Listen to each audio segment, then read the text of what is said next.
तो जो ये लाखों लोगों के सपनों का खून कर रहे हैं पेपर लुटेरे, इनको एनकाउंटर में उड़ा देना चाहिए सरकार को। समाज को एनकाउंटर में उड़ा देना चाहिए सरकार को। समाज इनको एनकाउंटर में उड़ा देना चाहिए सरकार को।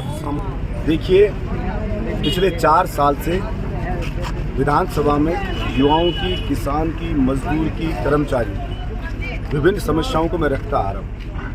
कुछ मांगे हमारी पूरी हुई, लेकिन बहुत सी मांगे आज भी अधूरी हैं। और करीब 10.5 महीने पहले मैं जयपुर में सूर्य उदय से सूर्यास्त तक दौड़ा। राज्यसभा चुनाव भी हुआ तो मुझे मुख्यमंत्री जी ने वचन दिया था कि हम आपकी मांगों को तुरंत जल्दी मानेंगे। उन्होंने एक कमेटी बनाई थी कि जल्दी ये कमेटी रिपोर्ट देगी, और मैंने कहा था 22 से 23 राज्य ऐसे हो गए जिसमें राजस्थान के एक भी बच्चे को नौकरी नहीं मिल रही है।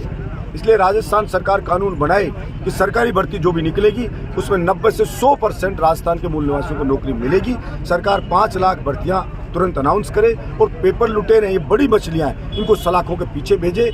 और मैंने कहा, एक खून की सजा अगर फांसी होती है तो जो ये लाखों लोगों के सपनों का खून कर रहे हैं पेपर लुटेरे, इनको एनकाउंटर में उड़ा देना चाहिए सरकार को। समाज को आवश्यकता नहीं है ऐसे लोगों की।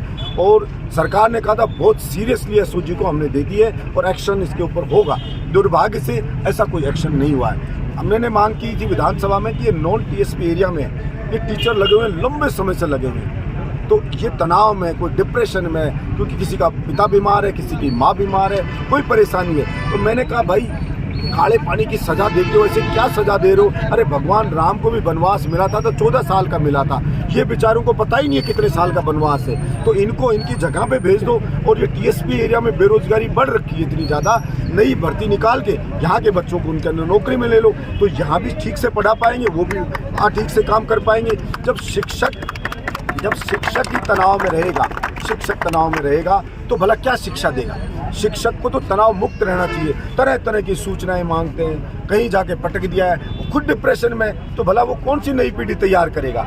इसलिए सरकार को युवाओं के भविष्य को ध्यान में रखते हुए जल्द से जल्द निर्णय लेना।